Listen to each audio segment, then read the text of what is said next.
What's up, Failroaders? I'm Joshua Thomas, you're watching my Tabletop Talk, and today we're going to talk about a very wonderful classic game that has gotten a makeover by the very well-known Legacy creator himself, Rob Daviau. Yep, it is Betrayal at House on the Hill.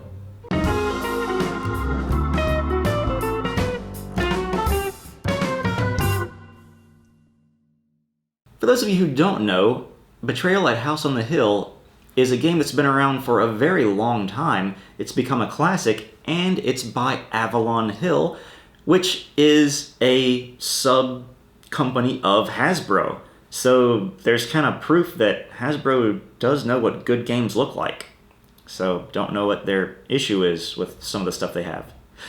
Nevertheless, this is what Betrayal at House on the Hill looks like. And we're also going to talk about Betrayal Legacy, which just came out this year.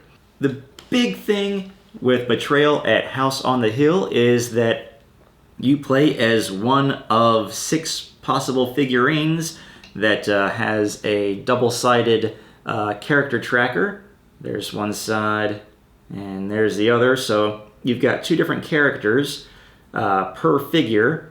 And they each have 4 stats. 2 of them are mental stats of sanity and knowledge. And then 2 of them are physical stats of speed and might. And you explore this mansion that all of you have been drawn to for one reason or another. You go searching for rooms. You gotta find the right room and add it to the house, making sure that the doors connect. And then you'll have some kind of event that happens in there. Let's go ahead and take a look at the event.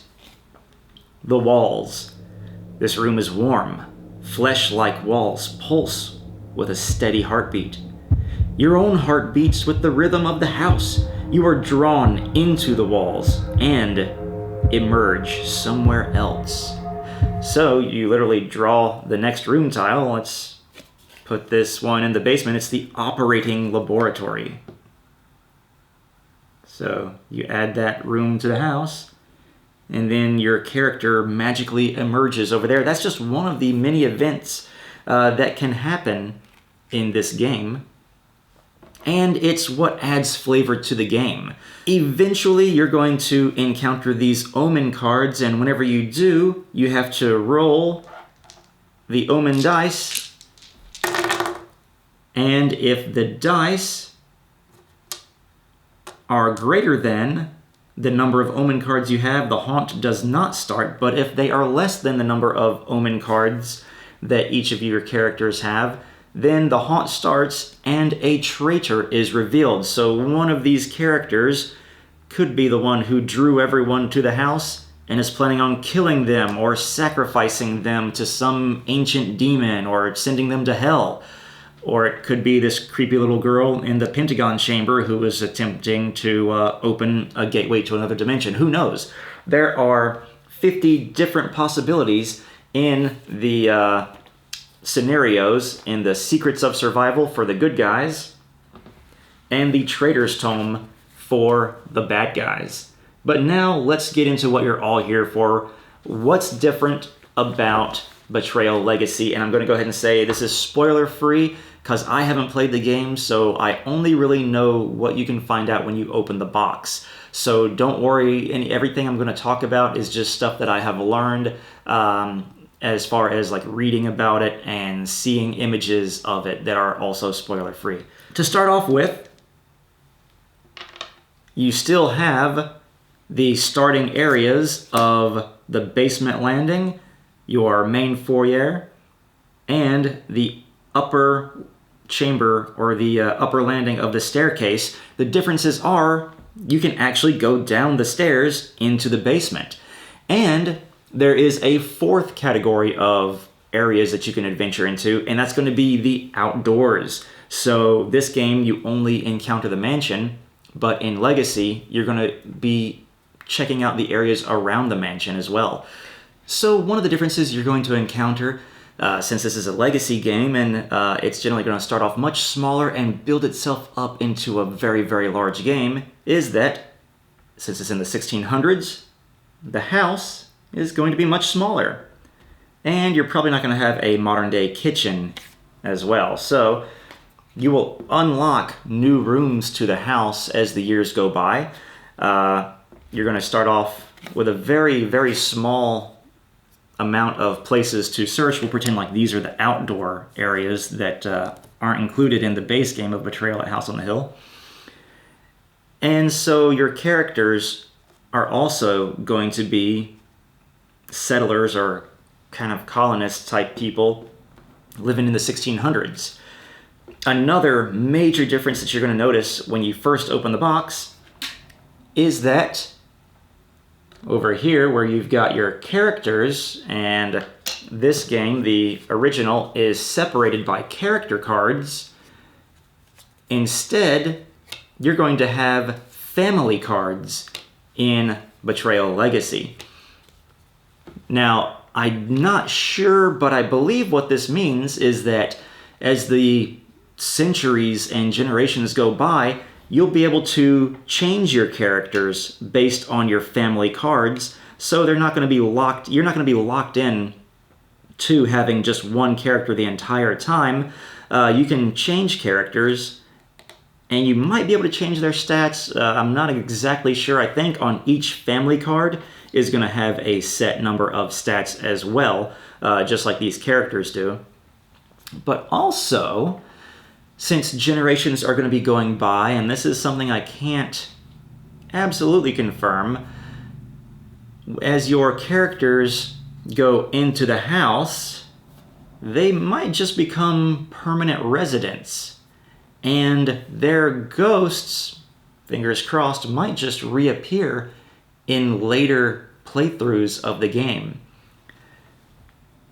Because once again, you start off in the 1600s with a very small house, but you'll make it all the way up 400 years later to modern day times, in which I imagine more rooms will be added, more events will be added, and more items and everything.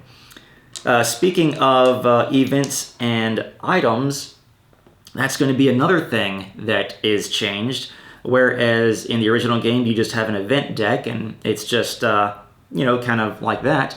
Just like the room tiles have separators that tell you whether they can go in the second floor, the ground, or the basement, or in the Legacy version, outside, the event cards will also be area specific, so it'll tell you what area of the house or grounds they can be taking place in. So in this way, you're not going to encounter, a rabid animal in the forest while you're in the living room of the house. Which is, sometimes odd events can happen that don't seem like they fit with the room that they're in the base game. Items are also something that are going to be unique. It's taking place in the 1600s. You might be able to find, a candle or something. And somehow that candle is going to become an heirloom for one of the families. And so as the games go by and characters find these items, they become heirlooms and they die and a relative comes in. If that relative in that same family gets the heirloom, they will have additional things that they'll be able to do with that item that other people simply won't be able to do. Let's see, and I imagine that since it also starts in the 1600s, you're not going to have access to items such as the adrenaline shot or the revolver. Now, they may have had revolvers back then, I'm not exactly sure, but something tells me they didn't have that specific model of revolver. So as the years go by, the items that can be found in the house are going to become more advanced along with the years. So I think that that's something that's really interesting. And as far as the tomes go, the Trader's Tome and the Survival's Handbook or the Secrets of Survival, I'm actually not sure what's going to happen with that. But I definitely am looking forward to one day playing this game. I think it's going to be amazing, and I think that Betrayal might just be the best game so far to transform into a legacy game, because there's this mystery aspect, whereas the original Risk Legacy was all about combat and fighting each other. Pandemic Legacy was all about working together, and there's really no mystery that you're unraveling as you go along in the game. Instead, now we have this secret. Someone here always has a secret that they're keeping from the others, and as you're walking by this person, you're like, man, is she gonna try and stab me in the back? And she's gonna be like, yeah, just keep walking. Why don't you enter the room first? Scar. So, those are my thoughts on Betrayal at House on the Hill and the new Betrayal Legacy.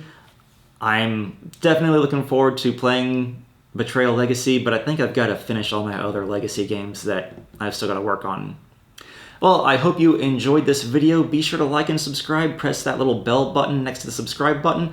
And also check us out on Facebook and Twitter, where we post news that you're not going to see in all of our videos. So, hope I'll see you next time, and keep on watching the Failroad Express. Bye.